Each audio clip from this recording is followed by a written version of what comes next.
I was thinking a lot the other week about this idea of when you get a new idea, you know. I had a very complicated deadline, and there is this kind of schizophrenic moment where you think, no, it's impossible. You will not get another, I can't. There is nothing here. But then, of course, there is always something, you know. Sometimes it's better, sometimes it's not, but it's not produced in a vacuum, you know. That's, I think, what is important. No? It's produced by all the knowledge you have from before, the things you've seen, the things you read, the people around you, your colleagues, like, you know, like the discussions you have, and so I think that's the way things are produced, ideas are made, no. And sometimes it is very like it comes from nothing, no. Of course, I should do this, no. It's like completely logical. But sometimes things can be very slow and take long time, and then it's a question of process. You have to kind of trust the process, and especially also have to trust what a material can do, and not force it to something that you want to do it. I think that's a way of movement, like forms of movement, to see what a material wants to do and to follow it. I would say, I could look at objects. Objects also carry history, carries narration, carries politics in so many ways. No? So I think for me that was been a strategy. Okay, these objects contains these forms of politics or these forms of history, and therefore they are already charged with something. I don't have to change them. There is one part of the research which is, as most people that make research, you read and then you write emails. Like you have this strange idea, and then you have to convince people to trust you. One example is when I got all the broken lights and neon tubes from the Pergamon Museum in Berlin. No? When I went to the museum once to look at exhibitions, and you could see that the lamps were broken. And for me, that was like this, it was already there. The Pergamon is part of this European big historical museums that were constructed in a moment where forms of like national states were produced. No? And for that they needed to have two things. One, to be seen as themselves as a central point, no? As a power. But also they needed to have some other that they could, in a way they could be distant from, and they could also show that we were superior. We could start to collect them. So many of these museums has similar history. And the Pergamon, of course, is classic. You go there, there's like the Ishtar port, which doesn't belong to Germany. But we know that the last years there's been a lot of discussion about repatriations, and why these things are here. So for me, when I found out that all these lamps were broken and were dirty, then I would spend a lot of time trying to convince the museum to give them some. They contain all this story. They also contain this European crisis, this fragility. They're already dusty, dirty. They don't work anymore. They're broken. So in a way, they also contain that. This idea of Europe and the Pergamon as a place of power and collection, it is already by itself already broken, and you don't have to mark it because you see it in the lamps. That's what I mean that when we got all the lamps, I felt that I didn't need to write saying okay, to make a form of documentary about the Pergamon, or to include that in the work, because I felt but the lamps already carries us history. You see the broken lights, you see that it's also a collection. So it also mirrors the idea that Pergamon is a collection. I just collect something different. When you work with this kind of operational, this kind of conceptual strategies, there's always this question of what is included in the work. When you see it, what is not included. Where is the information?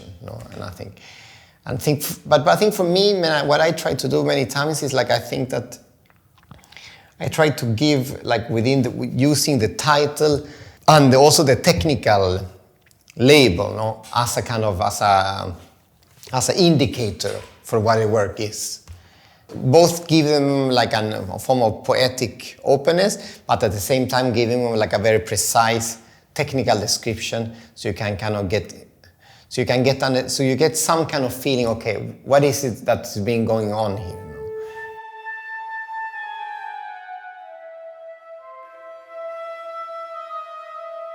And then I think it depends a lot. This is like a solo show, is it a group show? Like how much, like what kind of, is it a public space, is it like a gallery? Like I think the production of information around the work, I think is very, for me at least, it depends a lot on where the work is made for. You know? But that's it. But at the same time, I have to also say, I think for me there is also two important parameters. It's like, one is like, you have to trust your audience. You have an audience, you have many different kind of audience, but the audience, they are usually very interested, and they also can think of things that you haven't thought about before. So you have to give them that space. But at the same time, you can also have, you can also challenge your audience, and you can also expect them to work in some way. Now, if you made a work, they should invest time in it.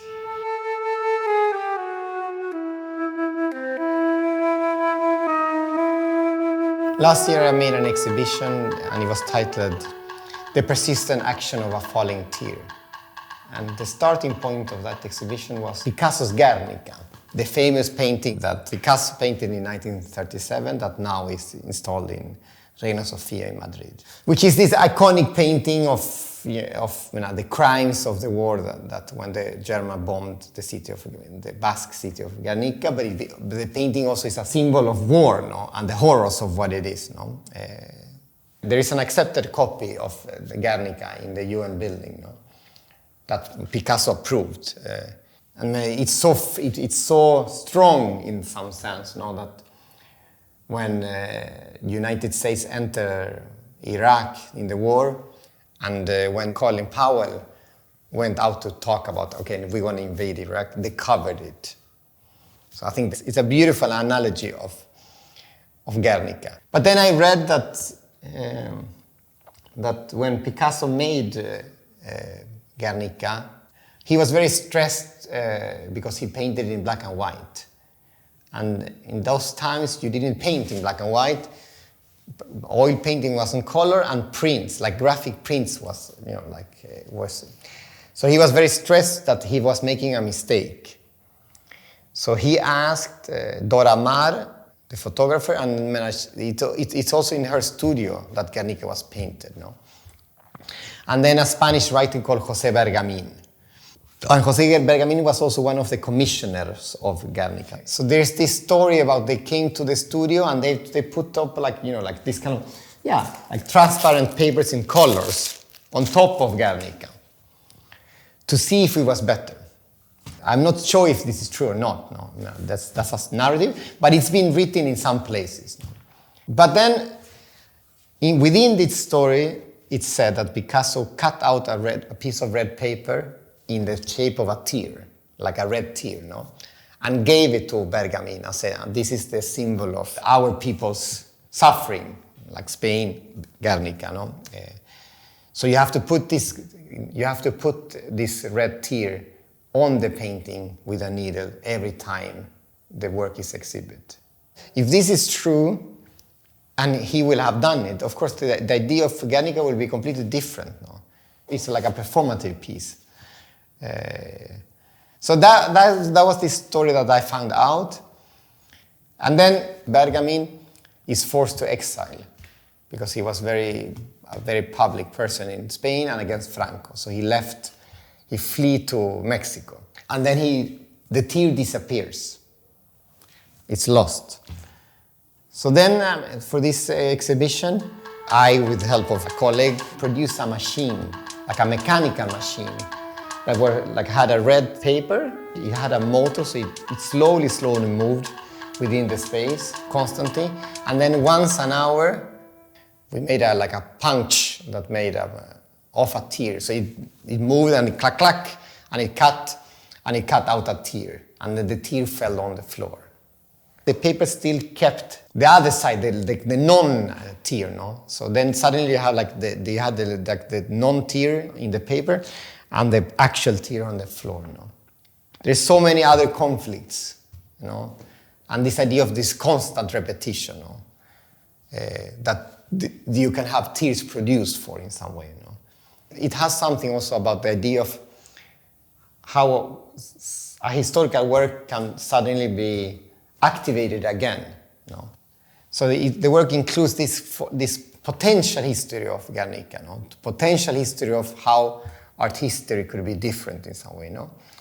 But at the same time, also thinking that there is this constant, there's this constant productions of tears.